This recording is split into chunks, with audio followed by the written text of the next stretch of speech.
ജാനകിക്ക് വേണ്ടി ഒത്തുകൂടുകയാണ് അമ്മ സംഘടനയും. ഇപ്പോൾ ad hoc committee vice president Jayan Cherthala ചേരുകയാണ്. ജയൻ ചേട്ടാ, എന്താണ് ഈ സമരം, എങ്ങനെയായിരിക്കും ഇന്നത്തെ സമരം നമ്മുടെ പ്രതിഷേധം അറിയിക്കുക. കാരണം ഒരു ഒട്ടും നീതിപൂർവമല്ലാത്തൊരു തീരുമാനം സെൻസർ ബോർഡ് ഓഫീസേഴ്സ് എടുക്കുമ്പോൾ, അതിന്റെ ഉദ്യോഗസ്ഥരെടുക്കുമ്പോൾ അത് ഭരണകൂടത്തെ അറിയിക്കാൻ വേണ്ടിയിട്ടുള്ള നമ്മുടെ ഒരു പ്രതിഷേധ സമരമാണ്. നമ്മൾ ഇവിടെ ഒത്തുചേരുന്നു. നമ്മുടെ കാര്യങ്ങൾ നമ്മൾ തുറന്നു പറയുന്നു. നമ്മൾ സർക്കാരിൽ നിന്നും അല്ലെങ്കിൽ ഭരണകൂടത്തിൽ നിന്നും നീതിപൂർവമായ ഒരു പ്രതികരണം പ്രതീക്ഷിക്കുന്നു. അല്ല എങ്കിൽ നമുക്ക് കോടതിയും നിയമവും ഒക്കെ ഇവിടെ ഉണ്ടല്ലോ, നമുക്ക് ആ വഴി നീങ്ങാം. ഇന്ന് ഏതായാലും ഞങ്ങൾ സമാധാനപരമായിട്ടൊരു സമരപരിപാടിയായിട്ട് മുന്നോട്ട് പോവാണ്. ഇതിനപ്പുറത്തോട്ട് ചിന്തിച്ചിട്ടില്ല. ഇതിനുശേഷം അതിനെക്കുറിച്ച് ആലോചിക്കാം. ഒരു കാര്യം, ഹൈക്കോടതി ഉൾപ്പെടെ സെൻസർ ബോർഡ് ഉദ്യോഗസ്ഥരോട് വിമർശിക്കുകയാണ് ചെയ്തത്. എന്തിനാണ് നിങ്ങൾ ഈ പേരിൽ ഒരു മതം കാണുന്നത്? ഇതൊരു സാധാരണയായി ഉപയോഗിക്കുന്ന പേരല്ലേ എന്നൊരു ചോദ്യമാണ് ചോദിച്ചത്. അപ്പൊ ഹൈക്കോടതി ഉൾപ്പെടെ ചോദിക്കുമ്പോഴേക്കും നിങ്ങൾ ഒത്തുകൂടുന്നതിന്റെ ഒരു ആവശ്യകത, നിങ്ങൾ ആളുകളുമായി ഒത്തുകൂടുമ്പോഴേക്കും നിങ്ങൾ മുന്നോട്ട് വെക്കുന്നത് എന്താണ്? ഹൈക്കോടതി ഉൾപ്പെടെ ചോദിക്കുന്നത് പിന്നെ എന്താണ് ഇതിനകത്ത്? ഇതിപ്പോ ഈ ഒരു സിനിമ മാത്രമേ നമ്മൾ റീസൺ ആയിട്ട് നമ്മൾ എടുക്കുന്നുള്ളെങ്കിലും ഇത് ശരിക്കും പറഞ്ഞ അഭിപ്രായ സ്വാതന്ത്ര്യത്തിലുള്ള കൈകടത്തലല്ലേ?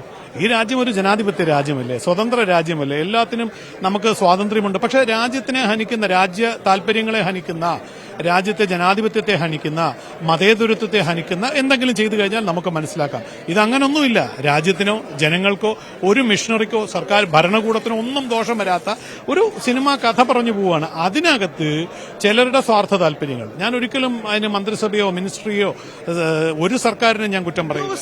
ഉദ്യോഗസ്ഥരുടെ എടുത്തു പറയണം. ഇത് ഉദ്യോഗസ്ഥരുടെ സ്വാർത്ഥ താല്പര്യം, ചിലരെ പ്രീണിപ്പെടുത്താൻ വേണ്ടിയിട്ട്, നല്ലപിള്ള ചമയാൻ വേണ്ടി ചെയ്യുന്ന ഒരു മണ്ടത്തരമായിട്ട് എനിക്ക് തോന്നുന്നുള്ളൂ. അതിന് അവർ തിരിച്ച് ചിന്തിക്കട്ടെ. ഭരണകൂടം ഉണ്ടല്ലോ, അവർ പ്രതികരിച്ചോളും. ഇല്ലെങ്കിൽ നമുക്ക് കോടതി നമ്മുടെ കൂടെ നിൽക്കുമല്ലോ. അവിടെയാണ് ചോദ്യം, ഒരു കേന്ദ്രമന്ത്രിയുടെ സിനിമയ്ക്കും കൂടിയാണ് ഇങ്ങനെ ഒരു വെട്ട് വരുന്നതെന്നുള്ളത്. അതിനെക്കുറിച്ച് അവരല്ലേ ആലോചിക്കേണ്ടേ? കേന്ദ്രമന്ത്രി അദ്ദേഹം വളരെ ഡിസിപ്ലിൻഡ് ആയ ഒരു മന്ത്രിയാണ്. അദ്ദേഹം ഭരണകൂടത്തിന്റെ ഭാഗമായിട്ട് അദ്ദേഹത്തിന് ജോലി ചെയ്തു പോയിക്കൊണ്ടിരിക്കുകയാണ്. അതിന്റെ കൂടെ സിനിമ പ്രവർത്തകനായതുകൊണ്ട് അദ്ദേഹം സിനിമയിൽ അഭിനയിച്ചു. അദ്ദേഹം അത് തീർത്തുപോയി. അദ്ദേഹത്തെക്കുറിച്ച് ഒരു പരാതിയുമില്ല.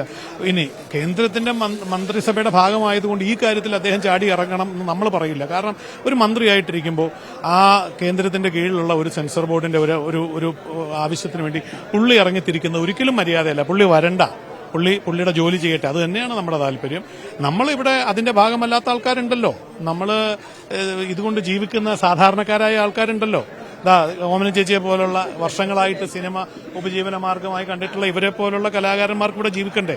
അപ്പൊ ഇതുപോലുള്ള ചില ഉദ്യോഗസ്ഥർ, ഇതിന്റെ വലിപ്പം അറിയാതെ പ്രതികരിക്കുന്ന ചില ഉദ്യോഗസ്ഥരുടെ അറിവില്ലായ്മയാണ് ഇതിനകത്തുള്ള ഏറ്റവും വലിയ ദോഷം. അത് മാറ്റാൻ വേണ്ടിയിട്ട്, അതിനൊന്ന് കണ്ണുറപ്പിക്കാൻ വേണ്ടിയിട്ടുള്ള ഒരു സമര പരിപാടിയാണ്. ഈ സിനിമയുടെ ട്രെയിലറൊക്കെ സെൻസർ ചെയ്യുന്ന സമയത്തും ജാനകി ഒരു പ്രശ്നമല്ല, ടീസർ വരുന്ന സമയത്തും പ്രശ്നമല്ല, തിയേറ്ററുകളിൽ ഈ സിനിമയുടെ ട്രെയിലറും റിലീസ് ചെയ്തിരുന്നു, അപ്പോഴും പ്രശ്നമല്ല. റിലീസ് സമയത്ത് ഈ ഒരു പ്രശ്നം ഉണ്ടാകുമ്പോൾ ഇതിന് പിന്നെ ഒരു അജണ്ട ഉണ്ടെന്ന് കരുതുന്നു. അതിനെക്കുറിച്ച് നമ്മൾ പറയുന്നത് മോശമല്ലേ? പക്ഷെ നമ്മൾക്കും ഈ നിങ്ങൾ ചോദിച്ച അതേ സംശയം ഞങ്ങളിലും നിൽക്കുകയാണ്. ഇതിന് ഉത്തരം നമുക്ക് ഇതുവരെ കിട്ടിയിട്ടില്ല. അവരുത്തരം തരട്ടെ. ഇന്നത്തെ സമരം എങ്ങനെയായിരിക്കും എന്നുള്ളതാണ്. ഇന്നത്തെ സമരം സമാധാനപരമായി ഞങ്ങളിവിടെ ഞങ്ങളുടെ പ്രതിഷേധം അറിയിക്കുന്നു. ഒരു ഉദ്യോഗസ്ഥരെ നമ്മൾ തടസ്സപ്പെടുത്തുന്ന, ആരെയും ഞങ്ങൾ തടസ്സപ്പെടുത്തുന്നു. ഞങ്ങൾ സമാധാനമായിട്ട് ഇവിടെ സമരം ചെയ്യുന്നു. ബാക്കി വരുന്നിടത്ത് വെച്ച് കാണാം. ഓക്കെ.